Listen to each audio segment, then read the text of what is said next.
trazer aí o próximo painel, quentíssimo, talvez aí uma das grandes cerejas do bolo aí, mas tá difícil, né? Tem tanto tema bom. Mas muita coisa boa. Um dos painéis mais aguardados do dia, com certeza. Com certeza, porque, como eu falei lá no começo, essa talvez seja a tendência que tem potencial para virar o jogo, mudar o jogo do marketing jurídico nos próximos anos. Então, vou agradecer aqui essa passagem rápida do Rafael para chamar os nossos próximos convidados que vão bater esse papo com a gente sobre Thought Leadership, né? Como é que a marca pessoal dos sócios tem sido integrada às estratégias de marketing jurídico. E o nosso primeiro convidado é Igor Caetano, que está recém-chegado no marketing jurídico, mas vem aí de uma trajetória longa em marketing de bancos da área financeira e trouxe um olhar muito apurado e arrojado sobre esse assunto de Thought Leadership, né? Ele, ontem, conversando com ele, ele me disse essa frase quando ele chegou no escritório. A primeira coisa que ele perguntou foi: quem cuida do LinkedIn dos sócios? Porque ele já veio com esse olhar de implementar um programa de Thought Leadership. A gente vai conversar com ele e com Luiz André Velasquez, que está na outra ponta, né? Já é um veterano do marketing jurídico, faz um trabalho incrível à frente do marketing do Vernalha Pereira. Sou muito fã, ele sabe disso. E também há alguns anos, incorporou estimula muito que os sócios tenham esse posicionamento e orienta, direciona muito essa presença da marca pessoal dos sócios. Então, venham para cá, Luiz André e Igor, bom dia, bem-vindos. Vocês estão me ouvindo bem? Tudo certo? Tudo certo, tudo perfeito. Bom dia a todo mundo. Igor, Marielle, é uma satisfação aqui debater esse tema tão importante para o universo jurídico com vocês. Que legal. Igor, bom dia, Mari. Bom dia, Luiz. Obrigado aí pelo convite. Agradecer também todo mundo que está nos ouvindo aqui. Vamos tentar, como eu te disse para o Luiz, já estou um pouco mais aqui, meio que aprendendo e talvez compartilhando alguma coisinha aí que eu acumulei. Nada, uma honra receber a sua estreia nos eventos de marketing jurídico, que eu tenho certeza que vai ser a primeira de muitas, principalmente com tudo que você está começando a construir aí no Serur. E, pessoal, então, para começar, eu quero ouvir de vocês por que investir em Thought Leadership no mercado jurídico. Por que o posicionamento de marca pessoal é tão relevante nesse nosso mercado? Vou deixar Luiz André começar, por favor. Perfeito. Bom, então, né, retomando aí a nossa conversa, que já começou aqui nos bastidores, né, em outros dias, e trazendo aqui um pouco da nossa linha de raciocínio para quem está nos acompanhando.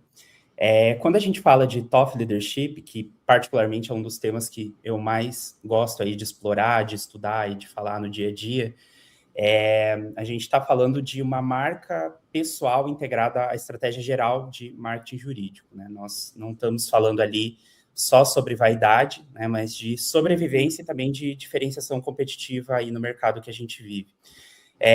Durante muito tempo, né, os escritórios jurídicos acabaram se escondendo atrás daquela ideia de sobriedade, que tanto a gente ouve falar essa palavra aí no dia a dia, né?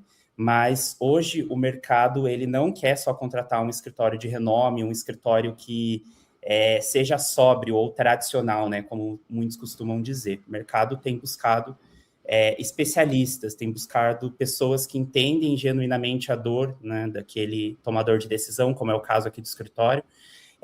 Mas se você atua, né, quem está nos assistindo aí atua com o mercado B2C, né, todas as palavras aqui, tudo que a gente vai falar também vale muito. Então, o mercado, ele tem buscado autoridade. Como que a gente constrói autoridade? Através de um conjunto de diversas estratégias aí que a gente pode trazer, né, aí à tona, para que os sócios, né, sejam reconhecidos com uma visão de autoridade, né, e isso a gente constrói através do posicionamento.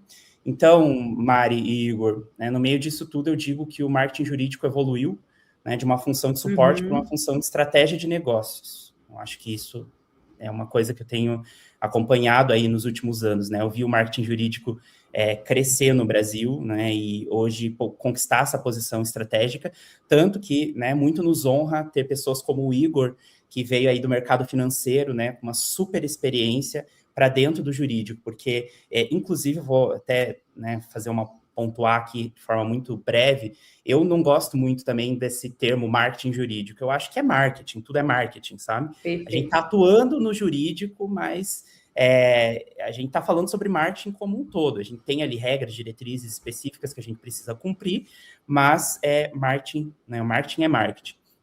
Então, eu acho que no centro dessa estratégia de marca pessoal, né, a gente fala muito sobre o capital intelectual que cada sócio pode contribuir ali para a geração de negócios. E aí, para responder a tua pergunta, né, eu costumo dar um exemplo aqui no escritório, que a gente trata muito o direito como um bem de crença, né? O que é isso, né?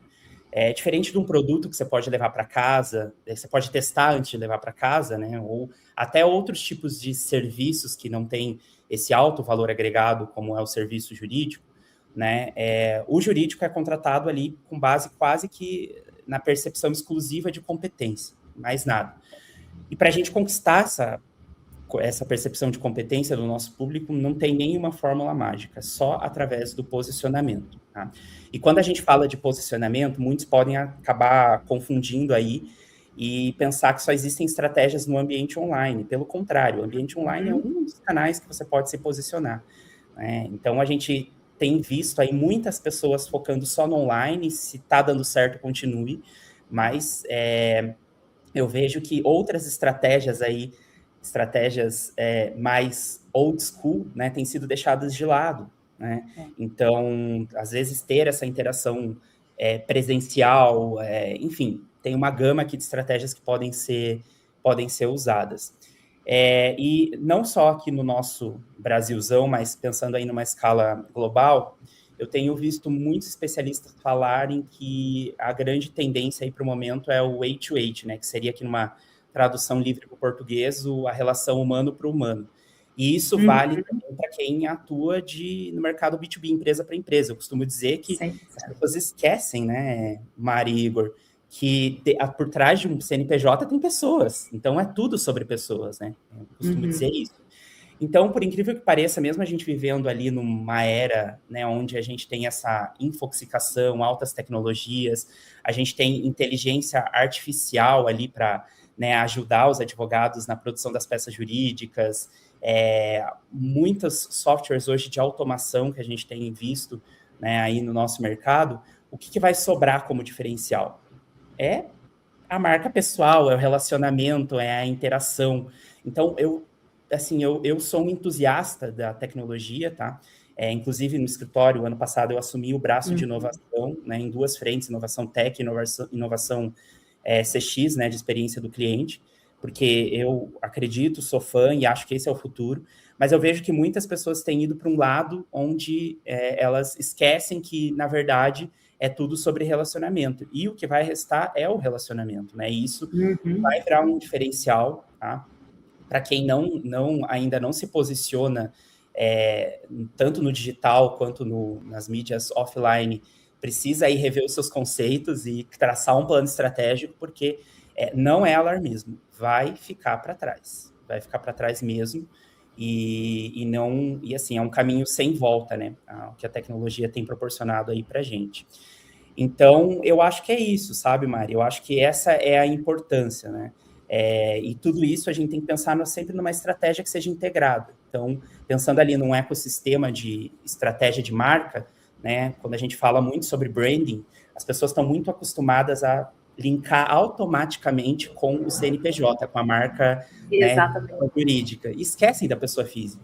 Quando, na verdade, é o jurídico. E a gente ali, os maiores ativos da banca é o capital intelectual dos sócios, isso é indiscutível, né? Você pode aí trabalhar anos e anos, como a gente tem exemplos de grandes firmas de advocacia aí que tem marcas consolidadas e que os tomadores de decisão consomem aquela banca, os serviços daquela banca pela marca, né? E às vezes nem tanto pelos sócios, mas a grande realidade da advocacia é oposta, né? A gente aí precisa ter estratégias que façam com que a marca a gente tem uma estratégia de marca institucional, mas entender que a marca institucional nada mais é do que a soma das marcas pessoais. Então, eu acho que consegui responder aí a pergunta de uma forma não tão breve, mas...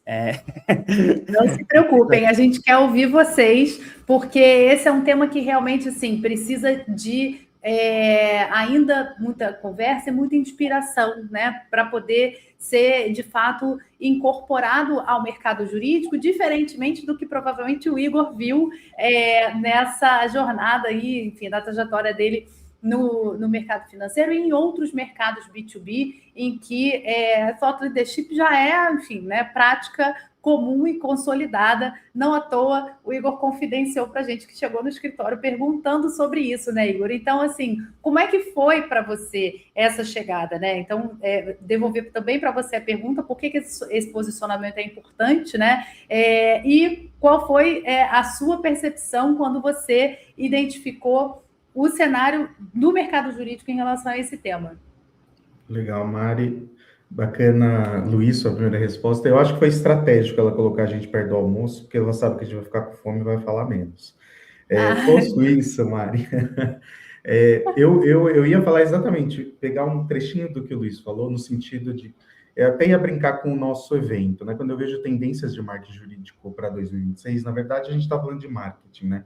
E quando a gente está falando de marketing, e qualquer setor, acho que ele pode se colocar em determinadas caixas e fazia muito mais sentido em outros momentos. Então, a gente tinha muito claramente o marketing de mercado financeiro, que hoje também não é mais como era, porque tem um monte de player de mercado financeiro que não é tradicional, né? Eu, por exemplo, vim de uma trajetória mais de bancão, né, os chamados incumbentes. Mas como que é o marketing de uma fintech, de um fundo, de uma venture capital? Já é totalmente diferente, todo mundo, né, está no mesmo mercado. O iFood está no mercado de financeiro, né, como serviço de pagamento. E a gente não deveria se colocar em caixas. Então, quando eu chego no jurídico, inclusive, né, me ligam, eu não sabia, não conhecia. Sabe quando você não para pensar? Eu nunca pensei nessas caixinhas, assim, nunca... Putz, o jurídico seria um lugar para eu trabalhar. Me ligaram e, sabe, eu falo, putz, tem marketing no jurídico, é mesmo. Porque eu sempre vi marketing como uma esfera inteira. Para mim era meio que óbvio que todo mundo é marketing, todas as empresas se posicionam de alguma maneira. Então, primeiro de tudo, a gente deveria parar com isso, de tentar se colocar numa caixinha, e o próprio segmento. Tá? Entendendo marketing muito menos como uma disciplina de comunicação e muito mais como a relação com os nossos consumidores e clientes. Tá?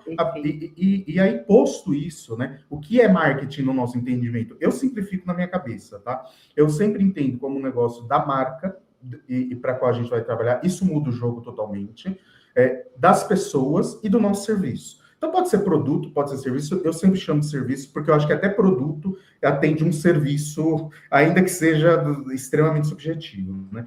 Então, quando eu falo no jurídico, aí sim tem uma mudança importante do segmento, que é, tirando raríssimas exceções, que provavelmente não estão aqui nesse evento, todos os players, quando eu falo dos sócios, eles são maiores do que as marcas que eles estão representando, tá? Tirando as exceções, as grandes firmas que a gente conhece. Ainda assim, as marcas não são grandes o suficiente no jurídico para que já sejam repletas de signos para as pessoas que vão contratar. Então, por exemplo, se a gente falasse Coca-Cola aqui, ela tem 100 anos de signos na nossa cabeça, a gente não sabe quem é o CEO da Coca-Cola, inclusive, se eu não me engano, assumiu ou vai assumir um brasileiro, e que aí vira até notícia.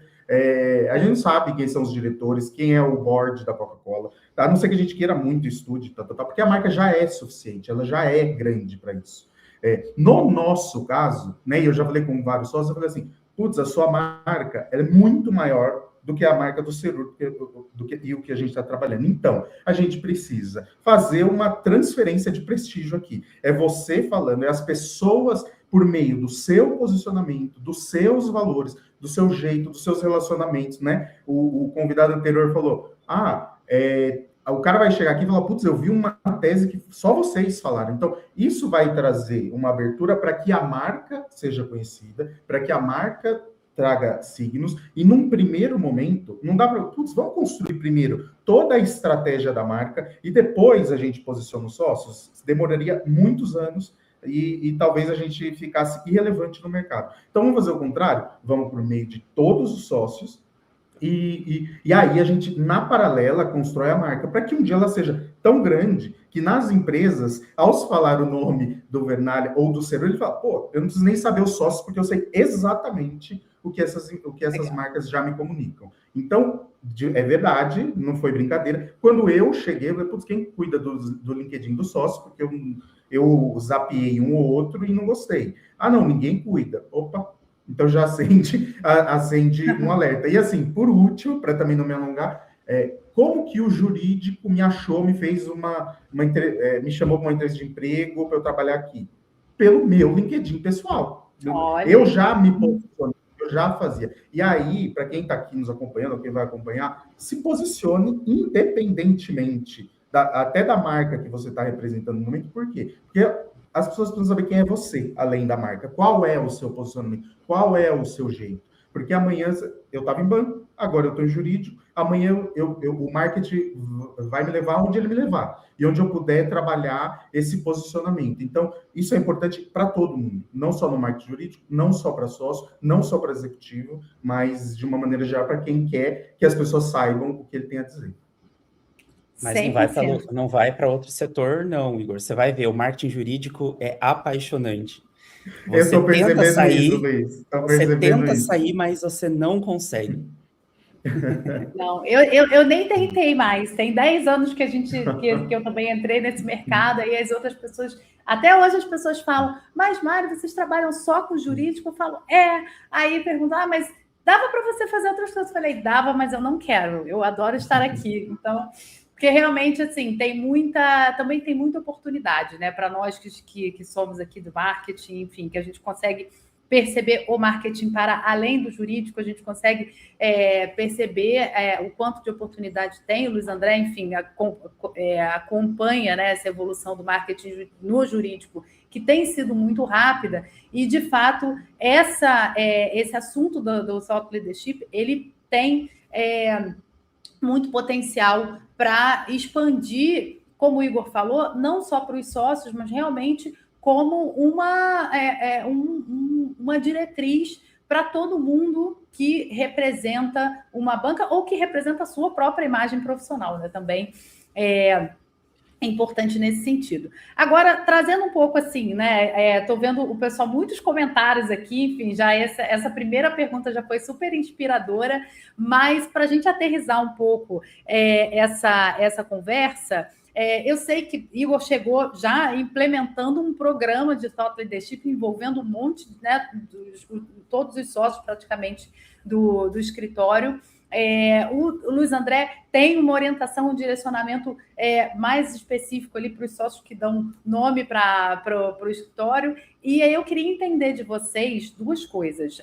Como é no dia a dia a implementação desse trabalho e como é que vocês medem o resultado? Porque se o marketing institucional já tem os seus desafios na mensuração, a gente viu diversas perguntas hoje aqui sobre como é que mede o resultado, qual foi o resultado, etc. Imagina na marca pessoal. Então, quero ouvir de vocês esses dois aspectos, né? O dia a dia e os resultados, como é que isso tem sido aí no Vernalha Pereira e no Cerur. Vou devolver para o Luiz André. Perfeito, Mari e Igor. Eu costumo dizer que para a gente conseguir medir, né, o sucesso, né, vou fazer a conexão e tentar responder essas duas questões, mas de uma forma um pouquinho diferente. A gente tem algumas métricas que, claro, são métricas que são extremamente importantes para quem trabalha com marketing. Em até um outro bate-papo que a gente teve, né, o Igor trouxe esse ponto de que as métricas realmente têm essa importância, e eu concordo, né, em número, gênero e grau, mas eu acho que a gente tem que dividir em dois tipos de métricas, as métricas quantitativas e as qualitativas. No quantitativo, é claro, a gente vai olhar para os números, né, a gente pode até dar alguns exemplos, né, como quantas oportunidades de negócio né, são registradas, quais são a origem daqueles leads através daquele conteúdo que foi publicado, né? No LinkedIn, por exemplo, a gente pode olhar ali não se o post só teve 1000 curtidas, mas fazer um trabalho investigativo para entender quem são as pessoas que estão interagindo com aquele conteúdo. Será que gerou uma interação para além, né, daquele conteúdo? Então, nós temos que olhar, sim, para os números, mas a gente tem que olhar ali de uma forma um pouquinho mais na lupa para entender o alcance realmente que aquele conteúdo tem tido, né? E se esse alcance, ele tem cumprido ali, né, pensando ali numa flecha que acerta o seu alvo, né? Se tem atingido o prospect daquele sócio que tem publicado ali um tipo de conteúdo específico. E aí, quando a gente vai para o campo qualitativo, nós podemos olhar também para métricas de números, mas a gente olha muito para a reputação e para a influência. Ou seja, se o sócio passa a ser convidado para dar entrevista na imprensa, sem tanto aquela necessidade, né, exaustiva de assessoria, se ele é, sei lá, convidado para dar palestra em um evento importante, né, de forma orgânica, se ele é citado numa reunião, num board de diretoria, né, enfim, isso é fortalecer o valor da marca pessoal, e eu acho que as estratégias que nós temos aí nos permitem analisar sob essas duas óticas para entender se aquele trabalho tem dado resultado. Então, não só é o que eu costumo dizer, é além dos likes, né? Os likes quase que se tornam meio que não úteis, para não dizer inúteis, para dentro do marketing jurídico. Então, a gente olha para outras métricas em geral. Perfeito, muito bom. De outro lado, eu quero ouvir do Igor, né? Assim, que tá liderando junto. Deixa eu aproveitar para dar um oi aqui, ó, falar com o Rafael, Gabriel e toda a turma do marketing do Ceru, que está envolvida também nesse trabalho com o Igor, para entender como é que está sendo essa implementação e a mensuração dos resultados que estão ainda, né, em construção, porque o Igor chegou muito recentemente, mas que a gente já vê números interessantes aí e um retorno positivo também. Mari, essa é uma ótima lembrança sua, até porque o marketing do Ceru não nasceu comigo, né? Já existia e estava mais fácil do que eu imaginei, tá? Um time muito bom, né? Encontrei, como o Luiz falou aqui, gente muito boa fazendo marketing e marketing de altíssima qualidade. O que eu penso, Mari, aqui, como em tudo, tá? Porque para que a gente está fazendo? Então, assim, as métricas da ferramenta, todas elas são mensuráveis e todas elas servem para o marketing, né? Então, o meu time deveria... hoje mesmo, eu estava numa reunião cedo com eles falando sobre as métricas que eu gostaria de ter de todas as frentes e de todas as disciplinas, inclusive comunicação interna. Falando assim, nossa, mas por que você mede comunicação interna? Porque eu meço tudo. Dependendo da intenção que você tem e os aprendizados que você vai tirar e para quem. Então, se você chegar para um sócio e falar assim, vamos aqui olhar o número de seguidores e tal, eu acho que não é para isso que a gente está fazendo. Até porque o programa não pressupõe que a gente vai transformar ninguém em influenciador, né? Não é uma métrica de influencer. Se fosse, a gente iria lá para isso e iria fazer toda uma reunião aqui dos sócios para mostrar como é o engajamento deles nas redes sociais. Isso serve ao meu time para a gente entender se as estratégias estão aderentes, se eu estou tirando o melhor da ferramenta, se eu estou em linha com o nosso parceiro aqui, com o time da Tá Ligado, quais são os aprendizados, né? Todos os meses, né? A gente tira ali aprendizado por sócio, e aí isso serve ao time do marketing. Isso serve a metas específicas do meu time, inclusive de reconhecimento deles ao longo do trabalho, se fizeram ou não fizeram o que tinham que fazer. No que se refere a outra vertente negócio, é o que o Luiz acabou de dizer, e eu não vou me alongar. Então, assim, como se mede reputação? Ainda não veio um índice tão confiável assim que a gente vai... E ela se mede qualitativamente. Então, é muito disso. Eu vi um paper que você fez, eu passei a te seguir, eu vi que, uma publicação sua queria fazer uma reunião. Então, isso é muito mais importante. Se a gente começar a colocar um indicador nisso, a gente vai perder o fio da meada. Por quê? Porque número é um caminho sem volta, né? Então, ele sempre vai querer crescer, nem sempre vai crescer, e aí você pode perder o nível de interesse das pessoas em fazer. Então, assim, é um programa permanente, independentemente de resultados quantitativos mais específicos, porque a gente acredita, e a gente tem a intenção, e a gente sabe que a ferramenta funciona. É ruim essa resposta? Até é, do ponto de vista de, então qual é o ROI? Não sei, mas eu sei que qualitativamente está fazendo sentido para a gente, e a gente vai continuar apostando, e quantitativamente eu consigo medir se o meu time está trabalhando bem, se o meu parceiro está trabalhando bem, se o investimento que a gente está colocando está rodando bem. Está justificado. E eu quero complementar essa resposta de vocês pelo lado, né, de quem ajuda, enfim, a operar essas estratégias, que tem um outro ponto muito importante, que é o quanto isso está integrado ao direcionamento institucional que vocês orientam, porque é muito diferente a gente fazer um trabalho de posicionamento de marca pessoal, quando é avulso, digamos assim, e quando a gente faz realmente um trabalho de thought leadership, porque está integrado à estratégia do marketing, à estratégia institucional, a gente tem essa troca, sabe para onde vocês estão direcionando, enfim, onde está apontado o farol do escritório, e a gente consegue, então, trazer os inputs, as ideias, as reflexões, e inclusive as métricas que vão direcionar se a gente está caminhando na mesma estrada, né? Então, isso eu acho que é muito, muito enriquecedor, realmente, mas a gente precisa colocar nessa equação um ponto fundamental, que é o sócio, né? Se a gente está falando que a gente está usando a imagem, a marca pessoal do sócio para integrar nessa estratégia de marketing, e impulsionar a marca institucional, a gente precisa conversar sobre como é a receptividade dessas pessoas a essa provocação de se posicionar, de trabalhar a imagem pessoal. Como é que foi para vocês quando vocês trouxeram essa sugestão e essa orientação para os sócios dos escritórios, né? Enfim, quais foram as resistências, se elas houveram, e como é que vocês lidaram com isso, ou lidam com isso ainda no dia a dia? Agora, joguei para o alto, alguém pega a bola aí. Pode começar, Igor. Tá, então eu prometo ser bem rápido aqui. Mari, eu olho as coisas muito fracionadas, né, em alguns momentos. Então, assim, primeiro que eu acho que não existe a instituição sócio, tá? Acho que ele responde a uma cultura da empresa, e assim, se não for a vibe da empresa, se não for a cultura, se não é aquela ferramenta, não vai ser. Então, a gente precisa fazer uma leitura de mercado. Então, eu falo muito aqui no escritório, e assim, desculpa bater na mesma tecla, é que faz 6 meses que eu tô aqui. Eu falo, vocês sabiam quem vocês estavam comprando. Então, é assim. Então, eu não tive nenhum tipo de resistência.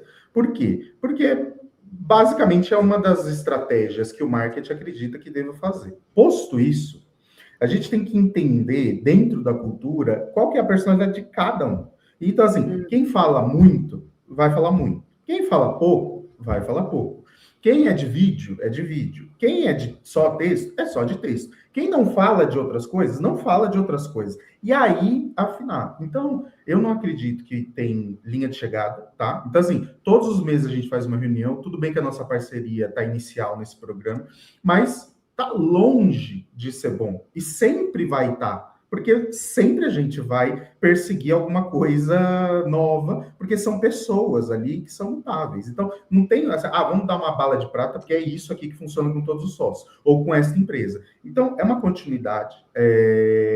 Foi lá, ganhou o Oscar, por exemplo, até um assunto que a gente fez. E, por acaso, o senhor de vocês é do Recife. Vamos um post? Vamos. Ele veste essa roupa. Agora, se fosse um outro tipo de...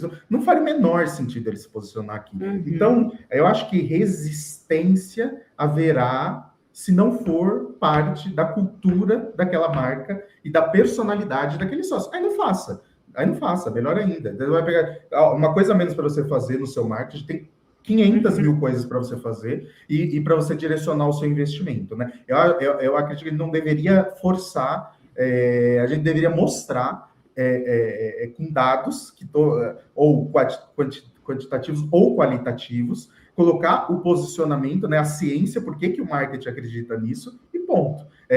Nem todas as estratégias serão para todas as empresas de todos os segmentos. Perfeito. A Exato, gente tem que... Não dá para forçar uma persona, né, Luiz André? Exato, eu ia pegar carona exatamente nisso. Foi algo que nós compreendemos aqui no escritório, né? Nós iniciamos essa estratégia por 2 sócios que dão o nome aqui à nossa banca, e cada um continuou com o seu tom de voz, com o seu estilo, né? Nós deixamos muito claro que ninguém aqui ia virar influenciador digital, que como o Igor pontuou, é o grande receio de todo mundo, né? No nosso escritório, a gente não teve nenhuma resistência, né? Pelo contrário, a gente teve muito e tem muito engajamento. Mas eu percebo que no mercado, em geral, a gente tem sim nós temos uma barreira, né?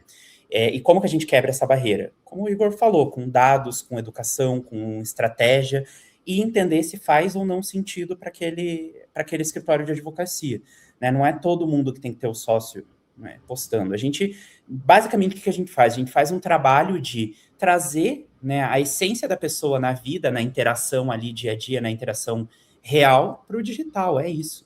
Então, a não ser que exista ali um sócio que ele queira, né? Ele, olha, hoje eu não tenho esse posicionamento, mas eu desejo me posicionar dessa forma. Então, a gente costuma ali também atuar nesse sentido e pode dar muito certo, né? E trabalhar com dados, né? Reforçando o que o Igor também trouxe.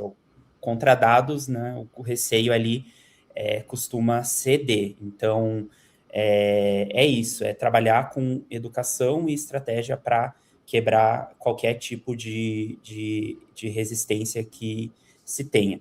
E quando o sócio ali, ele entende que ele, né, pessoa física, é um ativo para a marca institucional, eu acho que tudo muda, né? Tem uma virada de chave.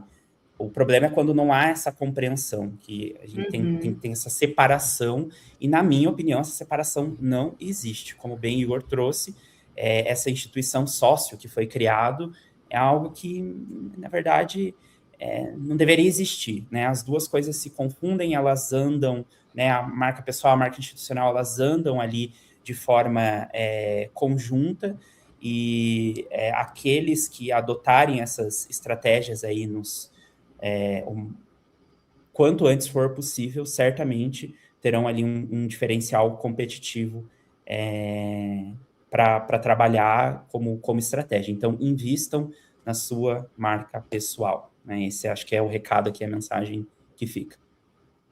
Muito bem, gente. É exatamente isso, Luiz André e Igor, né? Essa separação, ela tanto não existe que a gente está falando de um mercado que o nome do CNPJ é o sobrenome do CPF. Então, nada mais evidente para justificar que a marca pessoal realmente precisa estar envolvida, né? E muitas vezes impulsionando e liderando a estratégia do institucional.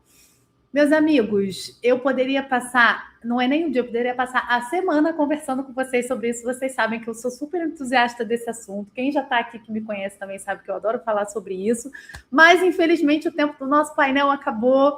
Eu quero agradecer muito, muito, muito a vocês por esse bate-papo, pela reação da nossa audiência, que vocês já estão, assim, percebem o sucesso que a gente está fazendo, né? O pessoal falando que vocês estão dando aula, enfim, muitas palmas, elogiando esse bate-papo, e eu prometo aqui à nossa audiência a gente voltar a falar sobre esse tema com o Luiz André, com o Igor e, quem sabe, com outros convidados, porque realmente a gente tem muita oportunidade para desenvolver nesse ponto. Então, muito obrigada a vocês, uma boa sexta-feira, espero que vocês continuem com a gente aqui no nosso próximo painel.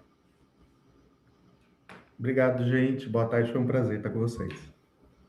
Boa tarde, pessoal, para todo mundo. Obrigado aí pelo convite e uma satisfação aqui falar sobre esse tema que é tão importante para o marketing.